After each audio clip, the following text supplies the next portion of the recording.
Dans le cas où j'ai des centaines de serveurs, de sites SharePoint, je peux me dire de filtrer les sites affichés. Là, par exemple, je vais juste afficher le site IT. On voit que dans QCFT Demo 1, il n'y est pas. Il n'affiche rien. QCFT Demo 2 non plus.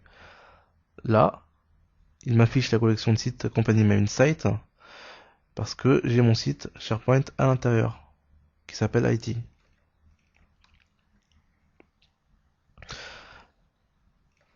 Une autre fonctionnalité intéressante est la gestion des rapports de permission. Qu'est-ce que c'est en fait? C'est qu'il va générer un rapport me disant, je peux choisir de le faire au niveau de tout mon environnement SharePoint ou d'une seule ferme, par exemple ici, ou même au niveau d'un site. Ça va me permettre de générer au niveau d'un site ou des librairies de documents les permissions d'un certain utilisateur, d'avoir sous forme de rapport résumé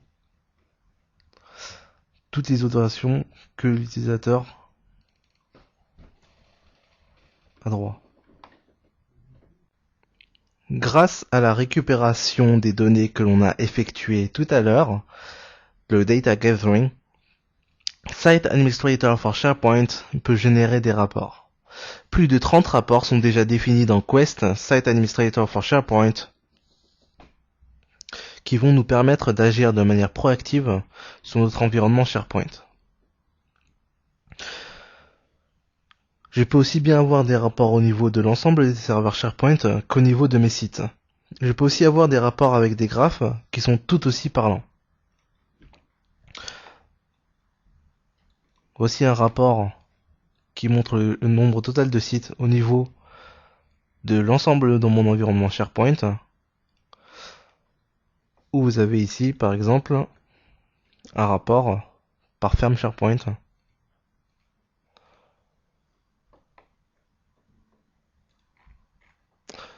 sur l'utilisation de l'espace de ceci.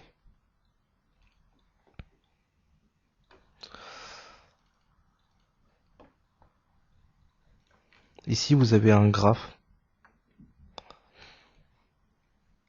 montrant l'utilisation du trafic par serveur virtuel.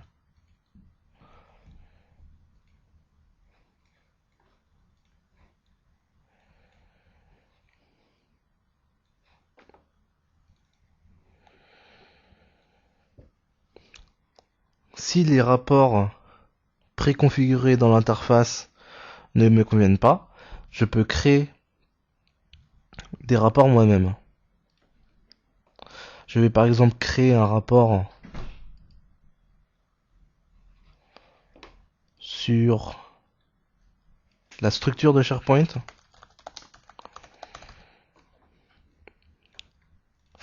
dans lequel je vais mettre le nom de la ferme SharePoint,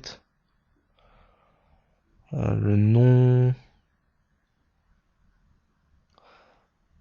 l'URL de la collection de sites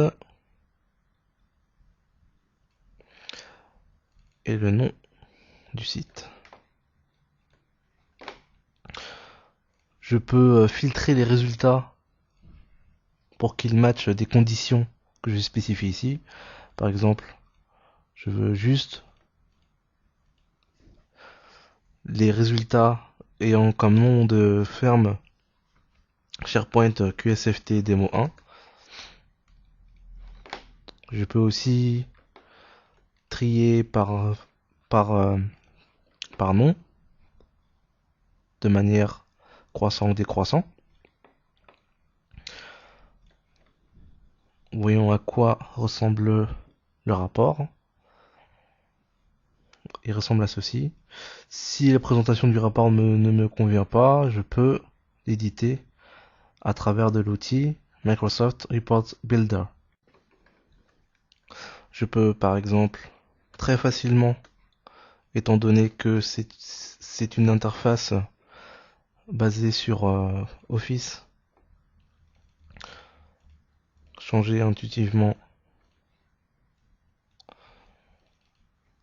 mon rapport, Je peux par exemple mettre ça en gris.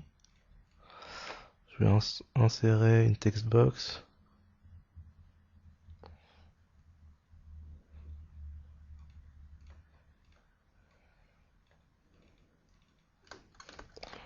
Démonstration site admin for SharePoint.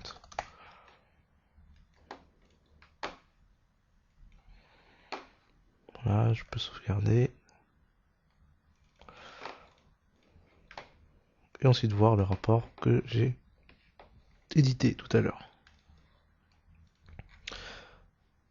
Voilà en ce qui concerne les rapports. Enfin, je peux configurer une stratégie et l'appliquer sur plusieurs sites grâce à Policy Manager.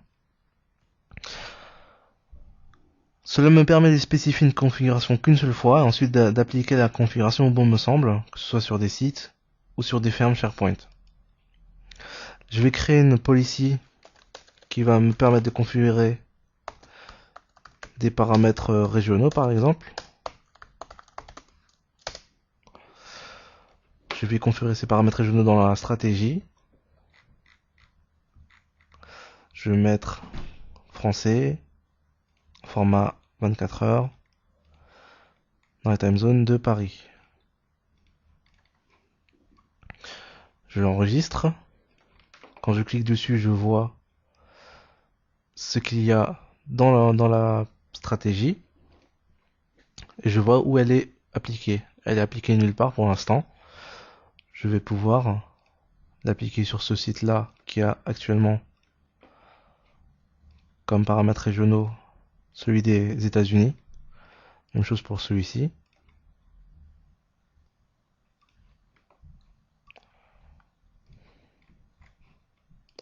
Je vais lier cette policy.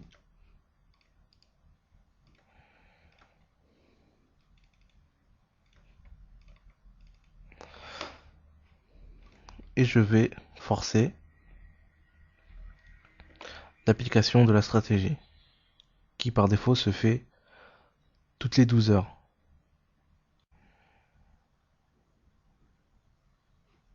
Je vois que ça a été appliqué.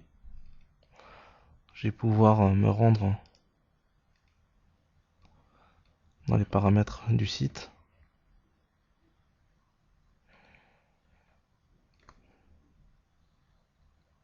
Et attendre que ma stratégie soit appliquée. Voilà, elle a été appliquée. France, Paris, 24 heures. Et ceci conclut donc notre démonstration. Dans cette démonstration, vous avez pu voir les fonctionnalités de navigation depuis la console dans les différentes fermes SharePoint avec le filtrage ainsi que l'accès rapide aux interfaces SharePoint. L'administrateur peut enfin avoir un point d'accès unique à tout l'environnement SharePoint. Vous avez pu voir la fonctionnalité de découverte. On peut enfin connaître quel environnement SharePoint est implémenté à travers l'entreprise. Vous avez aussi vu le rapport de permission qui est très utile. Vous avez pu voir le Report Manager avec les rapports prédéfinis et personnalisés, aussi très important dans un environnement bien géré car les statistiques récupérées permettent d'anticiper les besoins futurs ou réagir face aux problèmes qui étaient auparavant difficiles à déceler. Et enfin, on a vu le Policy Manager, un outil très puissant de configuration car il permet de répondre au challenge de gérer tous les sites de l'entreprise de la même manière et d'appliquer des stratégies consistantes à travers l'organisation sans avoir à manuellement aller sur chaque site et les configurer. Ceci conclut notre présentation, j'espère qu'elle vous a plu.